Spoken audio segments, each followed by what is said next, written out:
Hello and welcome to the third episode of the Indie on the Side podcast. I am Indie number one, Tyler, and I have always my co-host Indie number one as well, Brandon. Yeah, exactly. Hello. 1 + 1 is 2. 1 + 1 equals Indie on the Side. All right. Exactly. Brandon, how are you this fine Thursday? Today's Thursday. Very well. As you can see, I'm like slowly upgrading. So I'm no longer holding a microphone. You know, but I did a like the jazz room style. Crooner style. I felt like you were giving me a specific message just to me, to my heart, through that mic. For sure. Yeah, it was fun to do. But now, and I got this little. I spent like I think $10 at a thrift store and got a nice little light for right here. I dig it. So I'm a little more illuminated as well, which is we dig maybe it. Not a great thing for the viewer, but here we are. It's okay. Too much light's never a bad thing. I'm just in like full wolf mode right now between the hair and beard. I like it. I'm enjoying it while it lasts. It's probably not going to last much longer. It's starting to drive me crazy. Nah, dude, you got to keep going. I mean, Scuzzy Wayne. When I think Scuzzy, I think full wolf. Yeah. See, the thing about it grows back though. It does grow back. So, how about another opportunity? How about just never stop growing? Just forever grow. This is the longest it's been, I think, since I was like 20. Dude, you gotta go. Like, for the I'm not even kidding. Yeah, this is the longest it's been. Bro, for sure. we're like two dudes in our 30s. We had to keep it as long as possible, man. I don't know. Isn't that like the Maybe. consensus? It's like at this point, if you're not facing unfortunate male pattern blank, you wanna just keep it going, man. Yeah, I am, and I'm incredibly fortunate for that because I believe it's supposed to. Everyone's told me the gene is on your father's side. Is it? It's like your grandfather is supposedly the one who. I thought it was your but mom's that's side. not the case. No, that's what I meant. I'm sorry. I Okay, totally yeah. meant that. Yeah. I meant your mom's side. Because but what reason I got confused is I have the hair of my dad's side, like 100%. Well, good for you. Because I would be like balding if so. I'm a genetic anomaly or You something. won genetics, bro. You won genetics. But hey, yeah, this isn't a Mendelian podcast. We're not here to discuss phenotypes and genotypes. We're here to discuss being an indie on the side, whatever that means. Brandon, this week I played loud. I got together. You played loud. Yeah. Yes, I saw. I got so together. Tell me with all some about dudes. it. So, I've had some downtime between the Joy Boy project. I'm pointing for audio listeners at a poster that you can't see the name Joy Boy on it. Never mind. So for visual listeners, visual watchers, this poster is my band poster from my first show. And my band, of course, is Joy Boy. But I've been on a little break from that. I just needed to like focus up on not focusing for a bit. I think I was intensely focused for quite a long time on getting everything down in 1 year that I wanted to, and then I was like, and April was like, you need to like slow, you need to like chill, like you've been just nonstop going and doing the shows and getting like, I've been told I rehearse a lot, or we had a lot of rehearsal compared to some other bands. I think like for some of the songs for the live set, we rehearsed for like 4 to 5 months straight of just some of these songs, and so like, probably dozens of hours going through these things. And so took a break, but then I got antsy. I started getting really antsy at the around like the beginning of March, middle of March. And I was like, man, I just want to play. Like, I just want to do something. I want to like be loud because I'm here with my amp and guitars and effects and all that. So I threw myself into my effects journey, which we talked about in episode 1, where I just was on a buying spree, buying and selling. Finally settled on the pedal board, and the itch was still there. And I was like, I just need to do something. So I went on Reddit, and there's a subreddit called r/Austin Musicians. And there's always like people posting classifieds, basically. Like, hey, we're a blank band looking for blank, or I'm a blankist looking to play in a blank band. There was a guy who was like, I'm a lead guitarist for my like blues rock band, but like we're taking a break. I want to play with a group that's not doing blues. And I was like, I'm not doing blues, and I'm wanting to play. So I reached out, and we decided on like some pop punk songs to play because it's both of our musical backgrounds. I grabbed the drummer that I've been drumming with for Joy Boy. He grabbed the bassist in their blues band. Came together this week and jammed out some pop punk tracks, some Beatles. It felt great. Was playing loud and proud, and I finally scratched a bit of that itch, so that felt good. So my question is, first off, was this a musical hookup or a musical first date? I think musical first date. I'm feeling uncomfortable in general by the question, But but they haven't. Oh, they haven't I'll called you yet. no, we were texting after. Oh, okay, good. I actually did extend an invite. Well, I extended an ask to him afterwards. I said, "Hey, like I enjoyed playing with you. Like I enjoy having backup vocals. Like I none of the musicians I've played with so far have done backup vocals." And Okay. and he was doing his best to do some pop punk, which is hard to do pop punk backing vocals when you're doing like Taking Back Sunday. Oh, Like yeah. you're playing like Those harmonies are up there.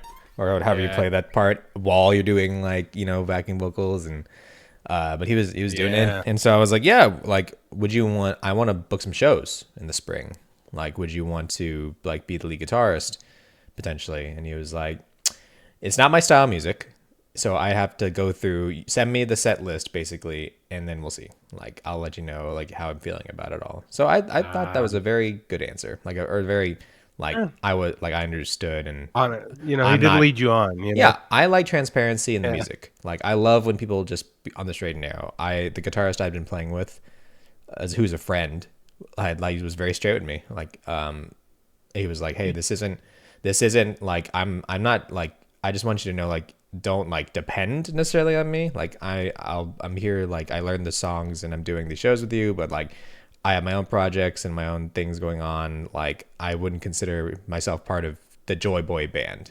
So like I don't want to lead you on and make you think that." And I said, "I really Sure. respect that. I really appreciate that." Absolutely. I'm just laughing because is there a closer like thing to dating Then musicianship than and being forming a band.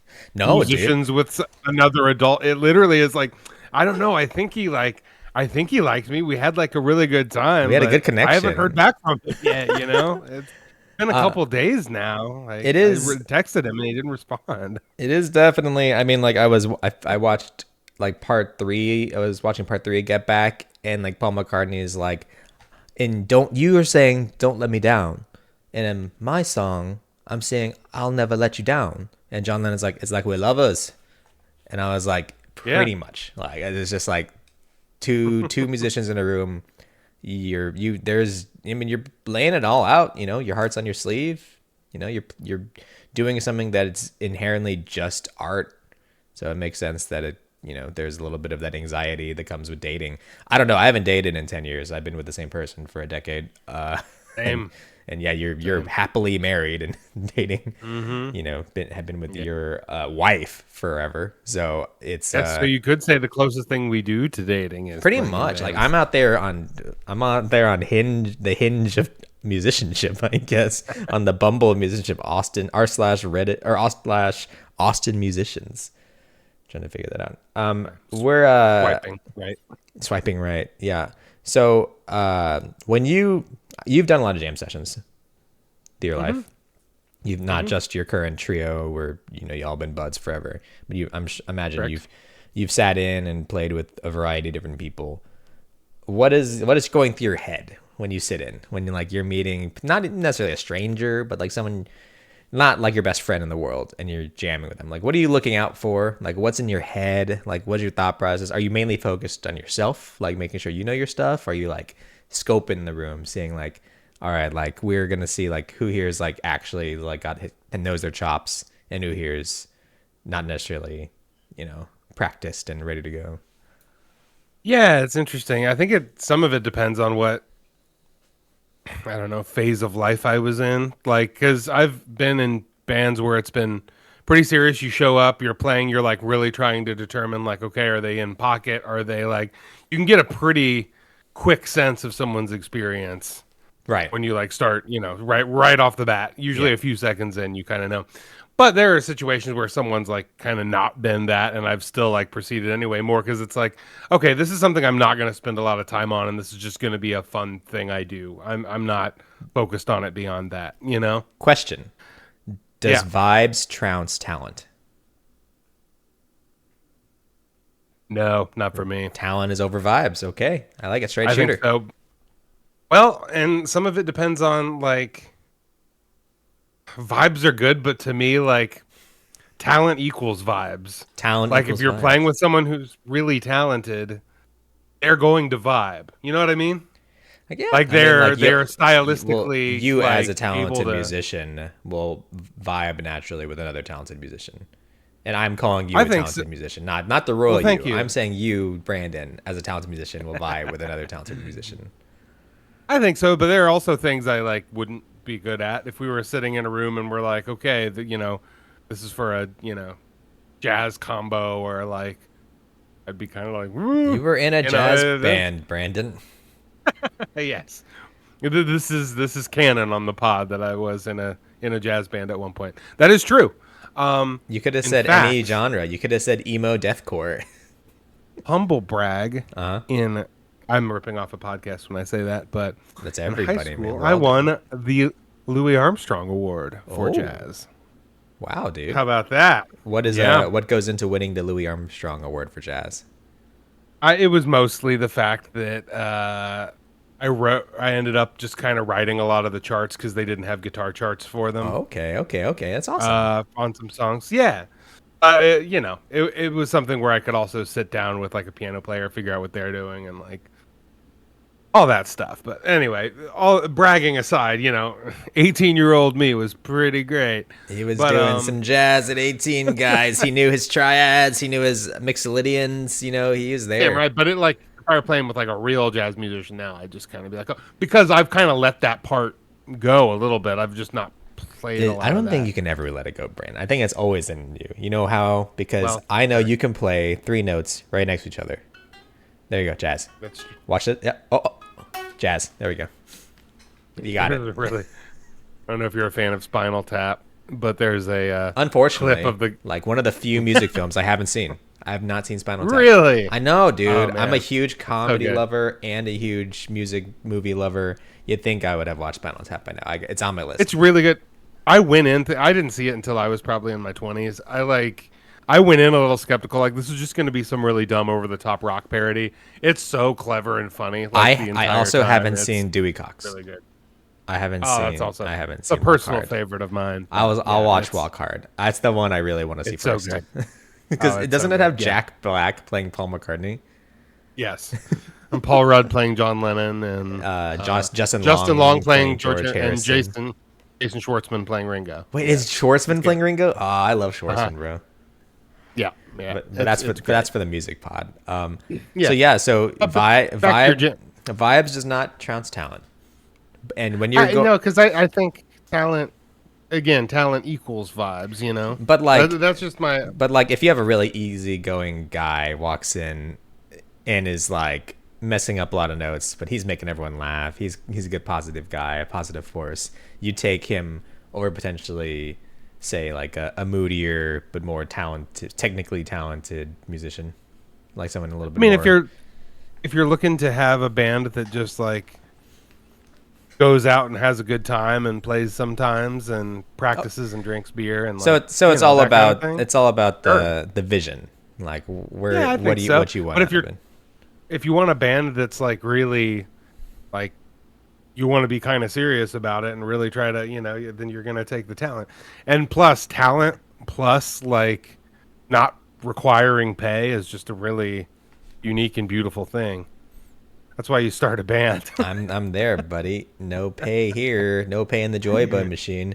It was really nice Yeah, when I no made money. my first check, like from a live show, and Yeah. the tips plus check added up to $53. They had the check written out to Joy Boy. Bad. I There you go. messaged my band. I said, "Hey guys, awesome! We made you $3. I'll Venmo y'all 1/4 each."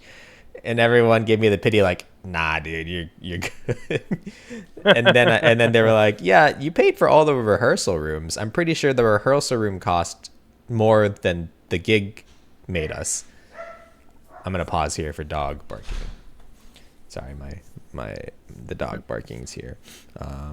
Pause for a beer drink. Pause for a beer Non-alcoholic beer. It's really good. Is it Biro? It's a we got it from Whole Foods. I can't remember. It's like an Okay. IPA, but it's amazing when you take the alcohol out of them. They're like 50 calories a piece. All right, I have to remember. 15 minutes in, I gotta cut this, and we'll do a cut. Okay. And okay. There you go. Well, yeah. So I mean, I jam with these guys. I think I like vibes more. I feel like Okay. I'm a vibes guy. Like, not. I don't know if I like. I mean, with my own music, it's personal. So like, I obviously want people to do their best and not be messing up everything in a song. But at the end of the day, I'm like, in my brain, it's like we're not making millions of dollars on the stage. We're not taking the super platinum right now. I think I would prefer to have like a good time, even with my very personal to me project, at least in like the live setting. Now, like when I'm gonna start recording the album next month. I'm actually well during this brief break that I cut if I was good at editing. I just got a text from a drummer, and we're gonna probably start recording drums at the end of May. And so for those sessions, like recording like the guitar parts and the bass parts, like that's where I feel like I'll be more like super strict and a lot more anal than I think I've been as the ringleader of the whole Joy Boy machine. Yeah.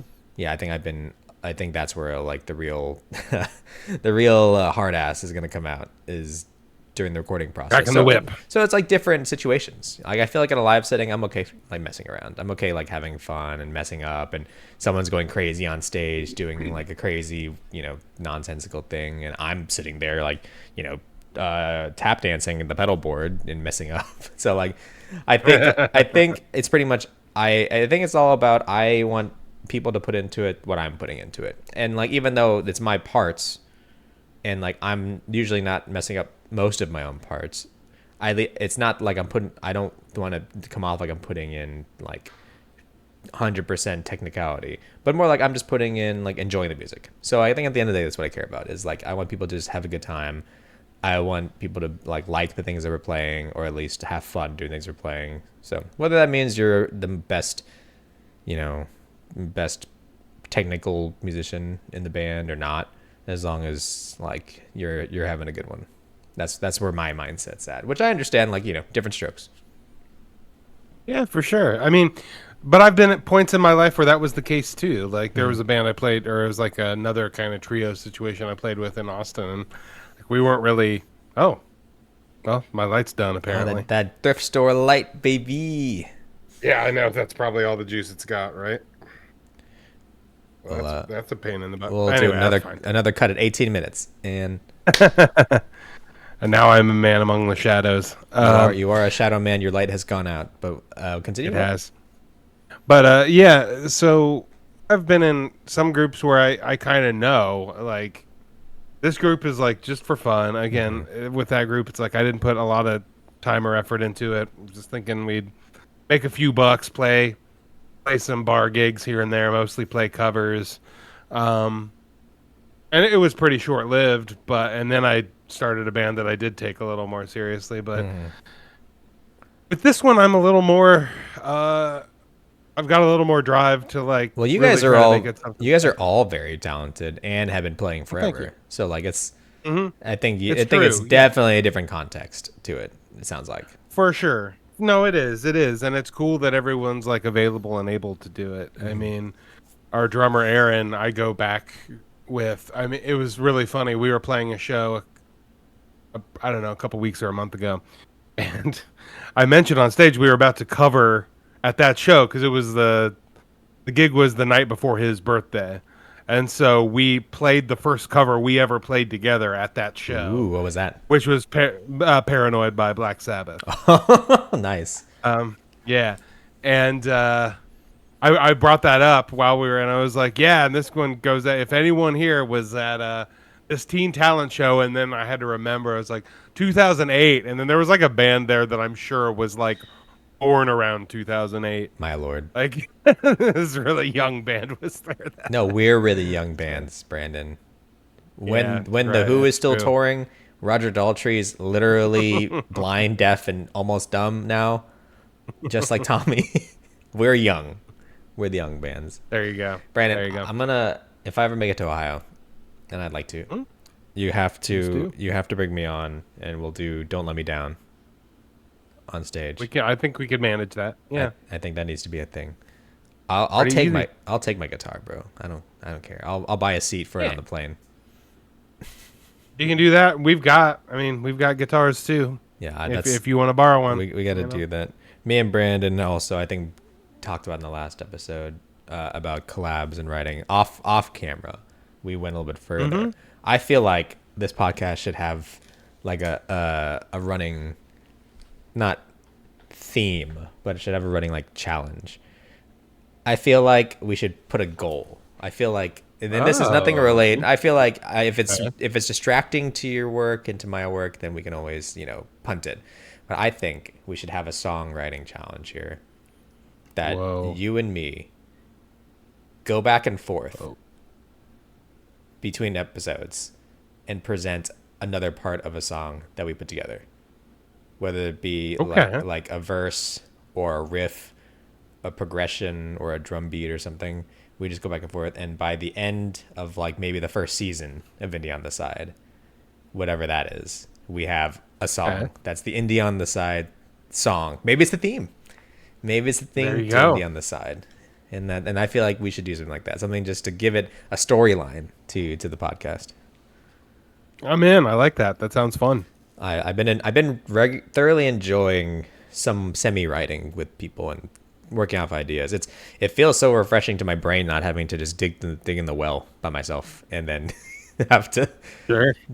pull the deepest remnants of poo poo from my thought brain. It's not. It is honestly that was really refreshing about jam seshing too. I didn't mean for that to rhyme so horribly. I'm sorry. But we played covers, only covers, and it was great. Like I had never done that. I haven't had a jam sesh where it was just covers. Really? I did it Wow. when I first met the guys that were doing Joy Boy with me later on. We did a couple covers, but mainly just jammed in blues because we were just kind of that was the first date, or that was like the what do you say? It was either first date or like a fling thing.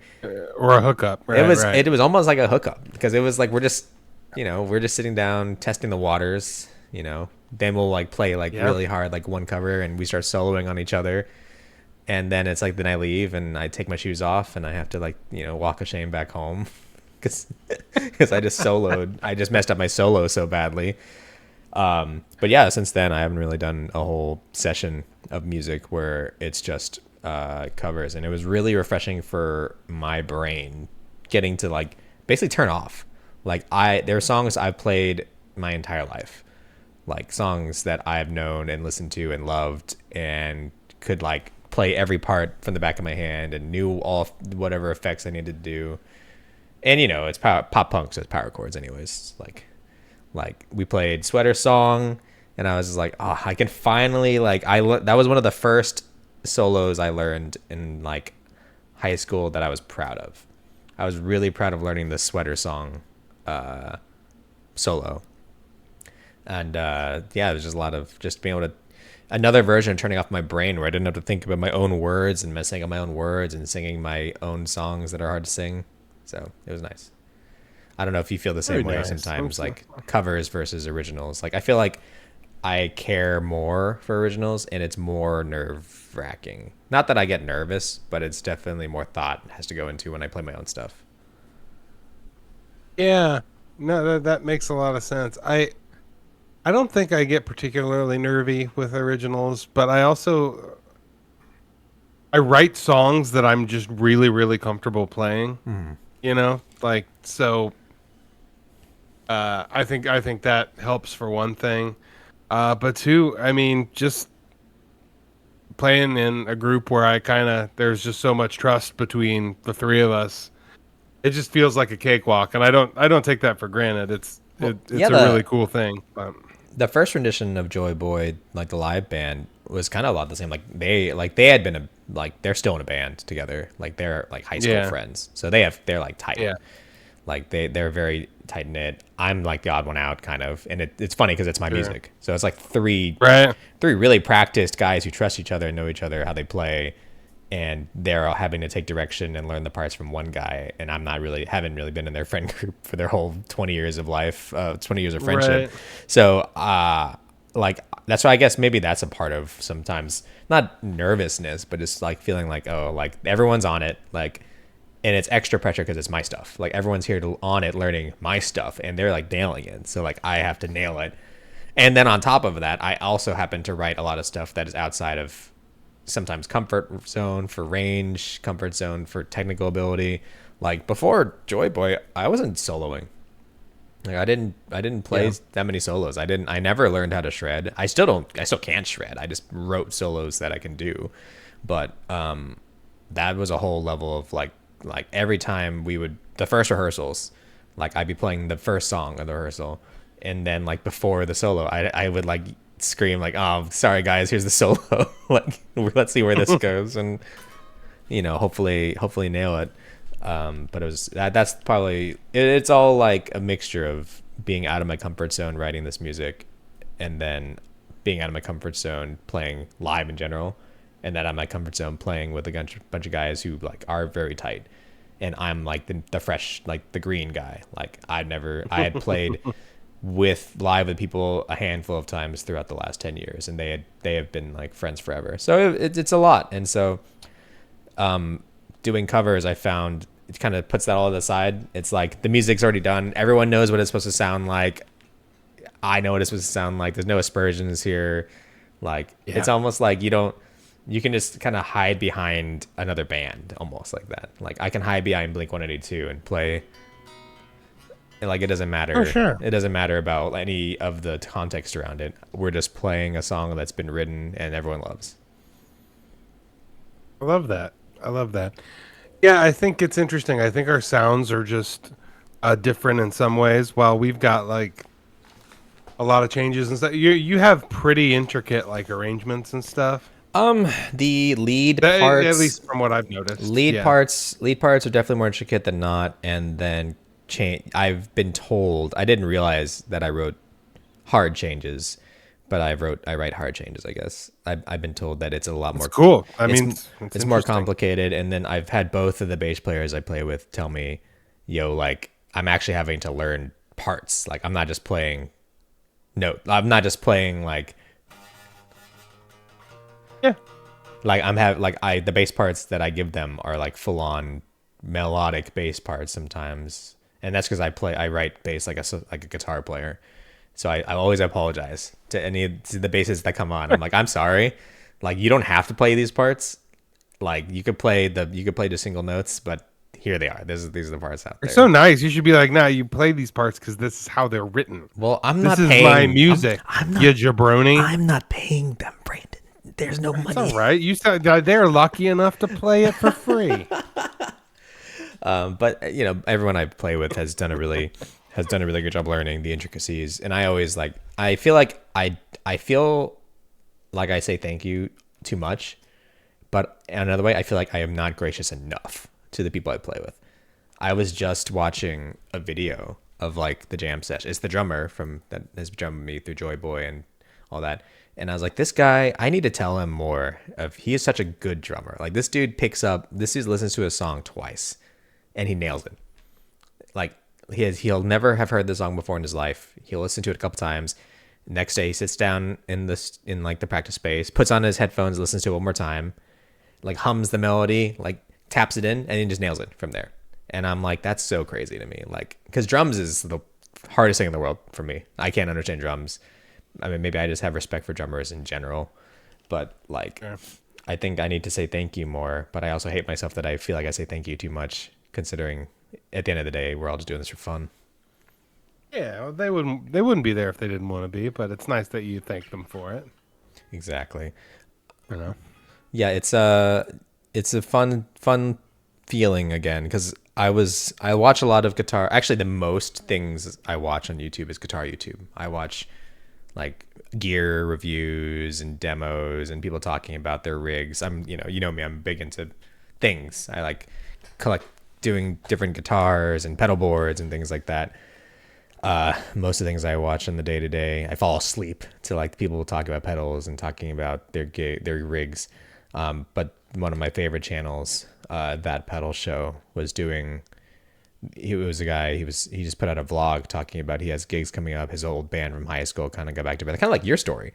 Like there are dudes who've been jamming, like, but they hadn't seen each other in like 30 years, and this is like 30 years later. They finally got back there in their 50s, and they got back together, and like they're getting to swing at things. And he was just there. He had a video from one of the rehearsals, and he played like the E power chord, like as part of like his thing, and then you could hear the snare rumble because the sonic vibrations from the amp like is enough to shake the drums, and it had the most like memory unlocking, like was a trigger memory to me of like that sound, and that's where like the itch like fully hit. I was like, I miss that.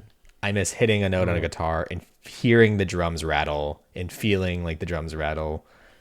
And it was really nice to be in a room and just play loud with loud drums and scream and play solos loud, and it was awesome. That's great. That's so cool. And it's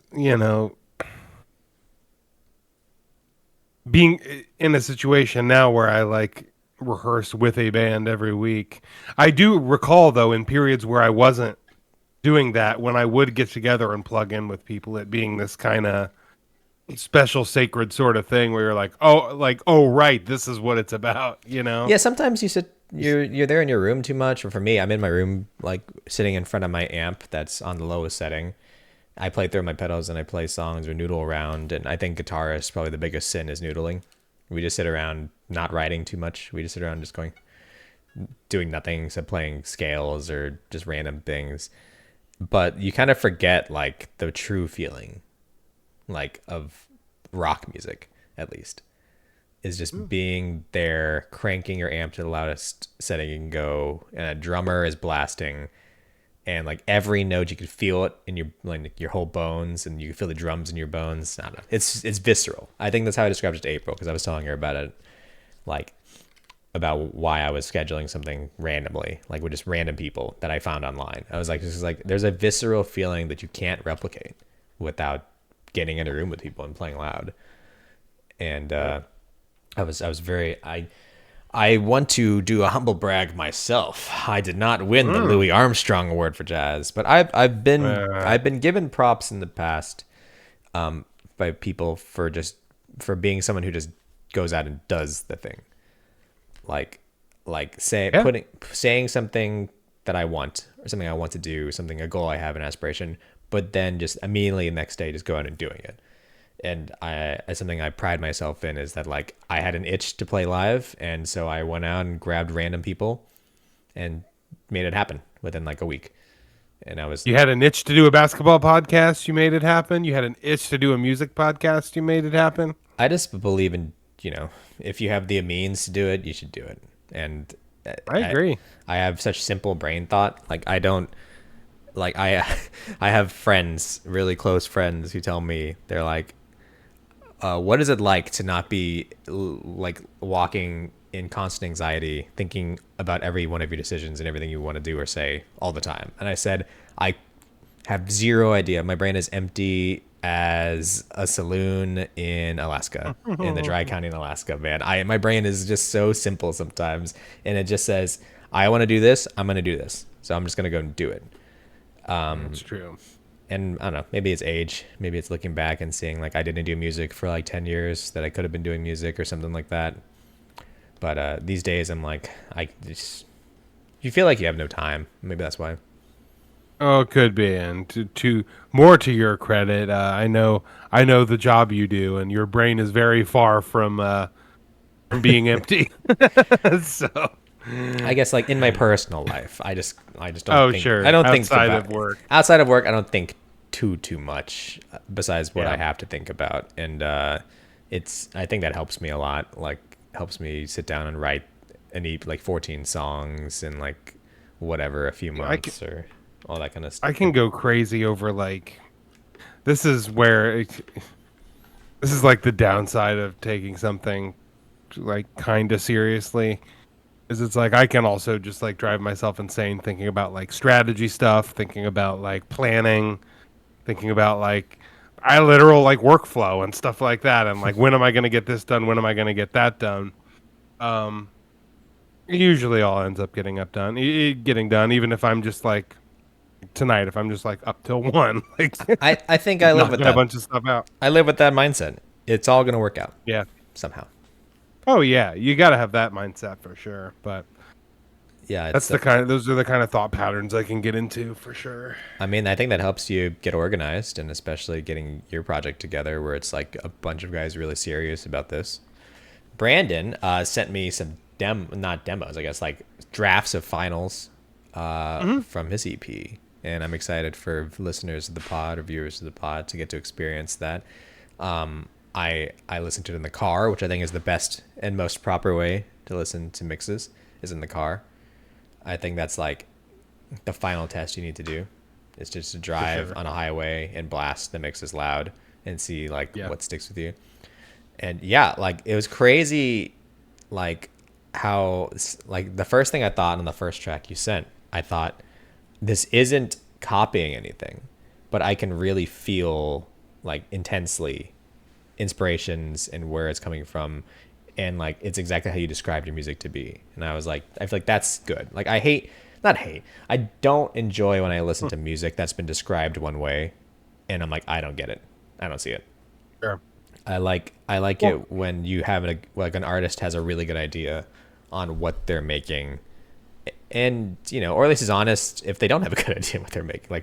Like me, I have no idea what my sound is like. I can sort of point to some directions, but like the first track you sent, I was like, oh, like this is so like Red Hot. Like this is like I feel Freshante-esque, and I feel like the melody is like this way. And then like a couple of the tracks, I was like, oh, I feel the inspirations on like where he's coming from and like what this is supposed to be. And I like cohesion, I guess, and Nice. at least in like so funny. I get different things from everybody when they listen to it, so it's cool to hear. Yeah, that was my but first it's all thought. stuff that is it's all stuff that's very much in my DNA. So. I'm just tired of hearing that my music sounds like Weezer, because I really don't think most of it sounds like Weezer. I think maybe there's 2 songs that sound like Weezer, Brandon.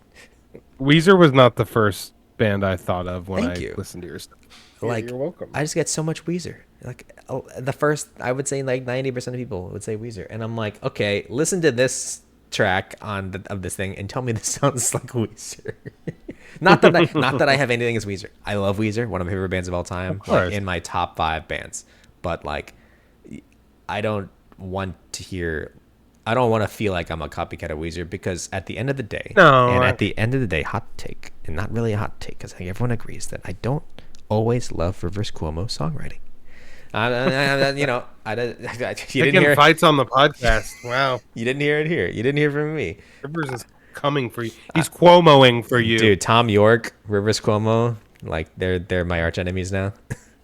Yep, absolutely. They're gonna be in your DMs. Dude, Rivers doesn't have a phone, bro. You know that. He's on like a a freaking BlackBerry. That's a phone, I guess. But no, I enjoyed the songs you sent over in the mixes. I like watching things come together. And I'm still rooting. Yeah, I sent it to you. Oh, go ahead. Sorry. No, you sending me what? I was just gonna say, I'm proud of it in that they're all, I think guy we worked with on it, John, did a really good job. This was all done in like a small like room in a basement in like a day and a half. That's the indie on the side way, dude. That's the indie way. Absolutely. So it's by no means any kind of like perfect fidelity. In May, we're bringing like 4 microphones and a Scarlett X16 to a guy's spare bedroom with blankets on the walls. There you go. That's what the setup is there, and I'm so excited because you know what? Who needs the studios? Billie Eilish wrote like Billie Eilish and Phineas did like the double platinum whatever in Phineas' bedroom something. Yeah. Who needs the studios? Yeah, I totally agree with that, and I've always thought that if your songs punch and they are important to you and you spend a lot of time and care on getting them to sound as well as you can, to me, a lot of my favorite music was not recorded at the best fidelity and quality. I mean, look at anything I love pre 70s punk '70s. rock. I love Yeah, Yeah, exactly. even now though, a lot of indie artists kind of take a more either DIY, analog or like lo-fi DIY, approach. garagey Right. approach. I Right. like it. I mean, I've never been a fan of overproduction, and Sure. I have my feelings about things like intense orchestration and pitch correct things like that. I have my own feelings about whatever, but I just really love. I love it when you can tell the music trumps the money or the technology behind it. Like, there's a reason people Yeah. still love the oldies now, even though a lot of those recordings, even remastered, still are weird and not preferable. Like when Beatles mixes all of the drums in my left ear for some reason, and then Oh, that's really and all old the school. vocals on the right ear, Uh-huh. and I'm like, why did you guys do this? Like, I don't understand why this is a thing, and it makes it really hard to listen to on airplane sometimes because I wake up in the middle of a nap to drums in my left ear only. But but the melodies, are melodies in the music and the songwriting, like it all trumps technology or whatever production value. So Yeah, big respect, for your basement studio, and I'm excited to hear the thank you. finals. Thank you. Yeah, it was such a blast to do, and we actually got the masters back, so I'm going to be setting those up for distribution here pretty Ooh, soon. can you tease the title Get of them the out in the EP? world. So actually, I'm not totally sure yet. I know I've got the three singles. I'm not exactly sure how they're going to be dispersed yet. It may be in an EP. It may just be as three singles, and Oh, then okay. attached to something bigger later. Well, if it is an EP, Um, I want to pitch names, okay. Well, and let's go ahead. they'll Let's be start. they related nothing to the songs. Okay. Partly because it's been a couple weeks since you sent those songs to me, and I haven't Uh revisited huh. recently, and partly because I think it's funnier when an EP, when a title for an album has nothing to do with anything in the album. All right. Do you have some examples, or do you have to think about I'm it? gonna put on my thinking cap right now. I really want to pitch things, but I'm not very good on the spot. That's why I'm not a rapper. I'm a rock musician. I can't do freestyle to save my life. I'll come back to me at the end of the pod. I'll have thought of something. There you go. Yeah. Um, I do definitely believe in EPs and albums and as the main mode of delivery for this kind of stuff. But just early on here, I'll kind of look and see. It might just be easiest for them to be three singles, and again, they can be tagged onto something later. Was it a matter of like budget for studio time, or was it a matter of just you just have these three songs fully fleshed out and you're proud and confident about them, and like you're not necessarily that far enough along for other tracks to constitute a longer Yeah, EP? I also I think you need to have at least a few tracks out in the world to really get up and going the way you might want to. See, I'm For example, booking, like for booking shows, I think yeah. it's good to have Well, songs that are I'm like, do I am I jumping the gun putting out a full 10 song, 12 song album like no, as my first official release? That's not a demo no, of a Joy if Boy. that's what you want to do. Yeah, Like, no, and if you have the means and the patience and everything else, for me, it's like I want to get these songs out and connecting with people, and then, but B, I also want to be able to look. We're trying to book. Got a lot of things we're gonna try. We've got some festivals we want to try to book later in the year. We've got these are small. I'm not talking about when's Bunbury that doesn't even exist anymore. Lollapalooza or Scuzzy coming to Coachella. ATX? When's Scuzzy coming to ATX for the ATX tour? I'd love to. Well, this is the other thing. Like the sooner we can get out and playing more, working on growing a bit, maybe getting a little bit of return, like a little bit of return to at least cover some costs, then we can start thinking about probably going out on the road. And I'm definitely just like past the point of going on some huge long tour, but running down to Austin and playing a couple shows On the way there, on the way back would be a delight. I don't expect an invitation as an opener, but I will be. Oh, you'll be invited. I will we'll be probably. Nudging. You're more connected than me there. You'll probably be booking it, buddy. Well, my rates, Brandon, are. Yeah, there. Yeah, exactly. The Scuzzy Joy Tour.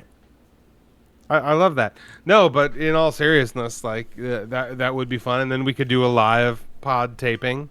Oh, dude, yeah, down in Austin. Sit down at a seedy bar with 2 mics and a dream, and make everyone go, "Oh, these guys."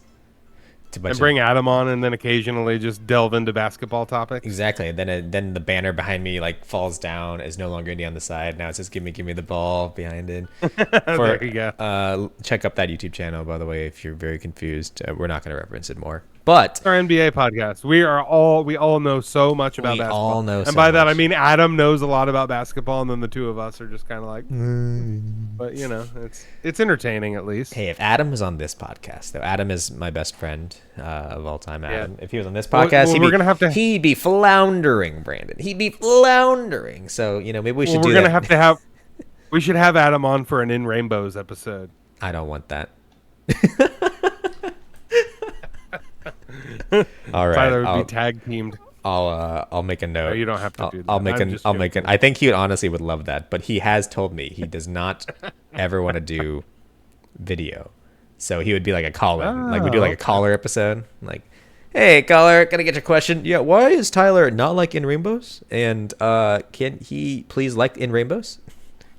What we'll do is take the little face of him from the Gimme the Ball logo and just zoom in and make that his icon. Yeah, that's his icon. Yeah. Well, we're approaching a bit of sort of the end of time. I'm trying to think if there's anything super serial that I wanted to go over. I did want to ask you, and this one's not a serious question, and this is just more for funsies. What is the greatest guitar riff of all time? Well, boy, that caught me off guard. Greatest guitar riff or lick of all time, or lick. Yeah. Okay, I think I have an answer, and this is just off the top of my head without thinking about it for 6 hours. If you say "Bodies of Wonderland," I swear. No, I was just gonna say "Bodies" by Drowning Pool. No, I'm just kidding. Let the bodies hit the floor. Let the bodies hit the floor. I'm gonna go with. I know it's not exactly a deep cut, but I'm going to go with Voodoo Child's "Slight Return" by Jimi Hendrix. Okay. Hendrix is the greatest riff of all time. Voodoo. Have you listened to Voodoo Child's "Slight Return"? Not recently, no. Maybe, you gotta listen. Maybe a long time. You're gonna want to learn how to play all of it. Maybe my long time ago in my exploratory phase of rock and roll, where I was like, yeah, I gotta listen to Hendrix, listen to the Stones. He just did like. You got to understand that now we have the knowledge of the guitar we had, but he was doing a lot of these tricks back then, and he was like a space wizard. Like people just had no idea what he was doing. Like a pig squeal. That guy's making his guitar scream like a piggy. On Voodoo Child, he does which I actually do this on one of the singles, Whispers and Transistors, but he does a bend and then he does the full toggle, so it just sounds like a wah, wah, wah, wah, and it sounds amazing. It sounds cooler than what I just sounded like. No, that's good. You should sample that. Kids, if you haven't listened to Voodoo Child's Slight Return, listen. It's a banger of a song. Thank you for calling me a kid. I appreciate that. My old age appreciates that. You're welcome. You should sample your wah wah and add it to like your pet, like a wah wah pedal. And so anytime you use your treadle, it goes wah wah wah. That's this. There is a pedal out there that lets you record any audio you want for the reverb trails. So it's a reverb pedal, and this guy recorded his dog barking. So he'd hit like a chord, and the reverb trail would be ruff, ruff, ruff. That's cool. Greatest riff of all time, and it's not "Sweet Child of Mine." Well, it's clearly. Go ahead and play it. Starts with an S. Here we go. Oh, wait, what? Sunshine of Your Love. No. Have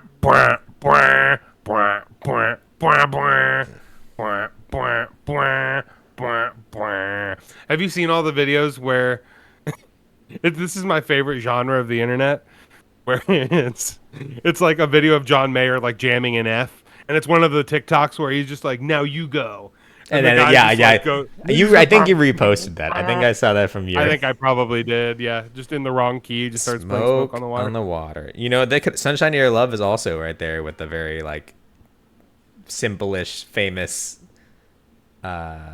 riff.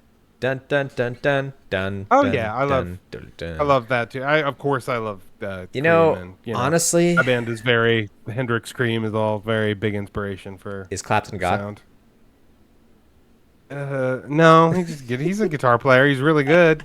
I don't think he's got no, but it is it is funny that was a whole how much of a thing that was back in the day. The Um, whole Clapton is God thing. I don't know if I have an answer. I do have a new riff that is not new. It's Clapton is very God. no. It's a very old. It's really old. Not really, really old. This is Hendrix, but like it's 20 years ago. Who did you think I was? Riff, Mayer, the Mayer Trio. That riff is so John good. Mayer with the greatest riff of all time. It is a cool riff. It is not the greatest riff of all time, but I love that riff so much. I've never had a riff in recent times get stuck in my head. Just the riff. Like I don't think the song. I feel like every John Mayer lick, you have to like kind of crinkle your nose out a little bit and get a little like stank face going. Like I don't know if the song itself is catchy. Like maybe the break or like the like the pre-chorus, but I don't think the chorus is that catchy to that song.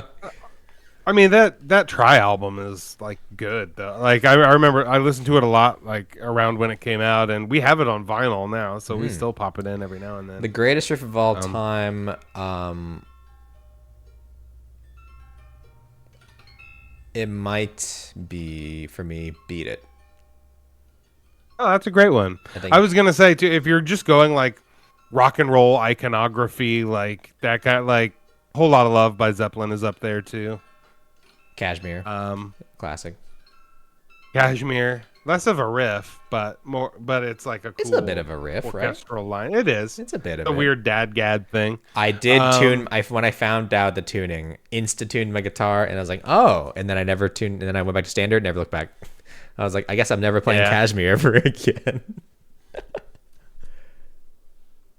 You can cheat and play it. It's not quite the same. We're having some technical difficulties. Brandon's internet's cutting in and out. Okay, we're good. This episode is gonna have quite a lot of edits. That's a bummer. No, it's okay. That means I have to pay attention. I can't just glaze over my eyes cutting this episode. Any honorable mentions? I don't think it's the greatest riff of all time.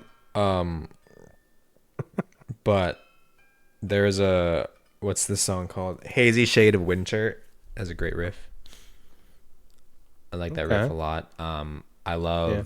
And just so it's clear for the record, Tyler thinks John Mayer's "Who Did You Think I Was" that's not the greatest rock riff of all time. You know what? Go for it. I just want everyone to. Sure. Yeah, let's. Yeah, that's what it is. On the record, Tyler loves Yoko Ono, and no, I'm just kidding. I love Yoko Ono. That was me. No, the greatest riff of all time is "Lying in the Sun" by the Beths. That's a good riff. They have some new music coming out this year. This is the Beths portion of the podcast audience. This is where I gush over the Beths, and that Liz Stokes is coming. Liz Stokes is coming to LA for a solo show this year, and it's taking a lot of my power to not spend money and go out to LA to see Liz Stokes play. So you said coming to LA like you were there. No, she's flying to LA, and I will not be going to LA, but I would like to. I'm so bummed I didn't end up going to Ohio last year. Yeah, to catch it was a great show. To catch them play, to see that awesome Trent guitar, the custom Trent. Gotta say, a little sad abandoning the GNL, abandoning the tribute like that. I think she played enough years. She probably could have got like a signature model, but the Trent looks cool. Jonathan rocking the Les Paul with the mini humbuckers for that last 15 years or whatever of that band. Yeah. Is there a what was you say? Oh, I was just gonna say, that Gold Top is gorgeous that he plays. But is there a direction you would like that band to go in with their new music? Whatever feels most right to them. I mean, like I feel like they're definitely going expressly in a like indie, capital I indie direction. if Expert in a Dying Field like is to be believed, aka like drifting into kind of Death Cab Postal Service kind of I mean, territory. your side is pretty pop punk. Like it's That's true. some of the most like, no offense, cheesy, like major chord Is it progression really lyrics. pop punk or is it just kind of pop? That's true. I guess it is more pop rock. It does remind me Because a bit of some pop rock. to me, Some their most Little Death. their Most pop most punk. pop punk stuff to me is still on Future Me Hates Me. They've got some real Mm-hmm. not running and um, You know I don't know. what's where where Out of Sight. That's on the next album, but Out of where's Sight is which one's pretty Little Death on? emo. That's on Future Me Hates Me. Yeah, Little Death is like probably one of the more like emo song. I love that song. Yeah, for Hurts sure. my ears to listen to the opening of it because it's such high treble frequencies going on, whatever chiming For effect they're sure. doing. But I But dig that like they song. also they go into some indie directions, like on what's that song called? It's great listening for folks. But even that aside, Just like hum it for me. X Just give me the give me the dun melody. dun dun dun dun dun dun dun Oh, oh, I love dun that dun song. dun. It's It's a great wah. song. It's if you want. I want to listen.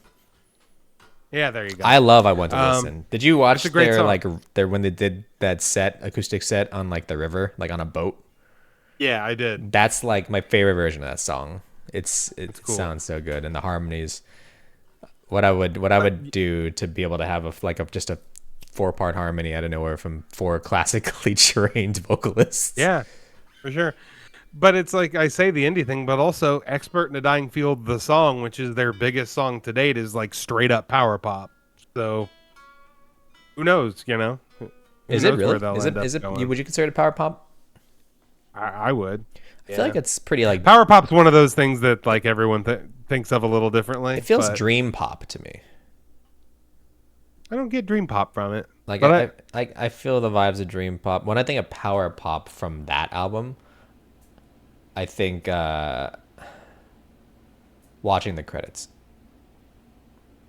sure, I would agree that that's also power I pop. think watching the credits is I guess power I pop. have a different idea of what dream pop is. I'm not but getting excited. I think power pop. yeah, for sure. But yeah, But it's also got the other thing Expert in the Dying Field has is all those background harmonies and like yeah. Okay, this I is the see. I thing see. that The like Fountains very of Wayne does very all the time. Cars esque, very Fountains of Wayne. But also where they're really building in the arrangement at the end, so it's like just like Hook City. What is your favorite Beth song? That's difficult. I mean, you already said the Put best. me on the spot with all. What's the You already greatest riff you already of all said the time? greatest What's riff of all that? time is "Smoke on the Water." I mean, so Yeah, that's absolutely. that is. And you want to play it with? Did you see the video of me with on the Scuzzy Wayne playing "Smoke on the Water," but only with like dissonant intervals? I don't. Think So I like. Okay, you need to look it up. So I'll it's look it just the up. I'll G look and it the up. B, and I'm playing the chord that is a half step off from the other, and I'm just playing "Smoke on the Water" like that. I'll look it up. Weirdly, this video did not go viral. Weirdly. I was very shocked, Dude, I'm by that, shocked but for you. Me playing dissonant "Smoke on the Water." If you're not shocked Anyway, enough, I'm shocked for you. But give me the greatest. I can tell you my favorite Beth song to kick it off. go ahead. It is Mars God of War. That's a great song. Love the melody. I love all their. It's songs. one of the songs out there that I am mad about because Yeah. I am mad I did not write that lyric. Sure. like- Really funny video too. I haven't watched the video, but I Oh, it's you should watch it. It's really funny. I'll watch after this. I love the Them lyric. doing spy stuff. I love the lyric. I wish that I could wish you well. Mm-hmm. I love that lyric to death. I wish I wrote it so bad. Every day I wake up and think, damn, I didn't write that lyric. Yeah, oh yeah, she has multiple lyrics like that for And me then too. Knees Deep is either Knees Deep was the most listened to song on my Spotify last year. That's a that was- great one. that was my number one listen, listened to you're song. You're talking to a Mets fan. The line for me, and it's in their most popular song, is let's see, and I can close the door on us, but the room still exists, and I know you're in it. Yeah. Like that's pretty like oh wow, okay. I thought you were gonna say like what's the word? If you won't commence on the expedition, I could go alone on a solo mission. Oh, that's what song is that? You know. That's when you know you know. Yeah. Right, right. That was the first Beth Uh, song that I actually like got onto because you send me Beth songs to listen to, yeah, and I didn't makes get on sense. with them at first. Like I Sure. wasn't like super into it, and then I saw their their riverboat performance with When You Know You Know, and I was like, oh, like this, they also do this kind of music, and I'm really into this kind of music right now. And then I kind of went time machine back after I got into like I liked their new stuff the most at the time. Like I Sure. liked the indie rock style, and because I was writing my own stuff, and then I like took a time machine back, and then I got more into their punk styles and stuff like that. But you're Yeah. stalling, Brandon. What's your favorite Speth song? Um, I think like their best song. Ooh, I best call Beth me corny. song. When something's great, it's great. I think "Expert in a Dying Field" is their best song. That Really? is the best song they've written. I'm not. Listen, I'm not like the. A lot of the time, the single just is the best song. Like if you're just judging. It's crazy because I don't love that song. Oh, really? I don't Well, love you're it. wrong. I You're know I'm wrong, wrong. I'm Tyler. okay being I'm just wrong. kidding. I'm gonna stand on being wrong. I think it's a good song. It's not my favorite, and I just never You know got what? into it. But I'm going to give a different answer for my favorite song, and I'm going to say my favorite song is "Acrid." Acrid is good. Acrid is good. A really good song. Close. It's got the bridge in that song is really cool and kind of unlike anything they've really done before. Well, you heard it here, folks. The greatest Beth song is "Smoke on the Water," and the greatest Beth's lyric is "Who did you think I was?" Burn, burn. Okay. Well, thank you so. Thank, thank you so much, Reddit, for definitely hinged ending to this episode of Indie on the Side. Where can we find you, Brandon? Scuzzy Wayne, like us on Instagram, Facebook, wherever you like. Yeah. We're going to be putting out some singles soon, and we should have some more fun stuff on the way as well. Yeah, So. and for all the Joy Boyers out there, I hated that. You can follow along right here on this YouTube channel, The Joy Boyers. Joy Boy Band on Instagram. All the names are different in every platform because I'm bad at internet like that. And maybe you can potentially get hopes for some songs coming in the summer. Maybe an album that comes together by the end of summer. We'll see, depending on how good I am at nailing my own guitar parts in the first hit. And I'll play us out with this part that's definitely going to be nailed perfectly on the album. Thank you so much for listening to Indie on the Side. And we've been your hosts, Tyler and Brandon. Later. Bye.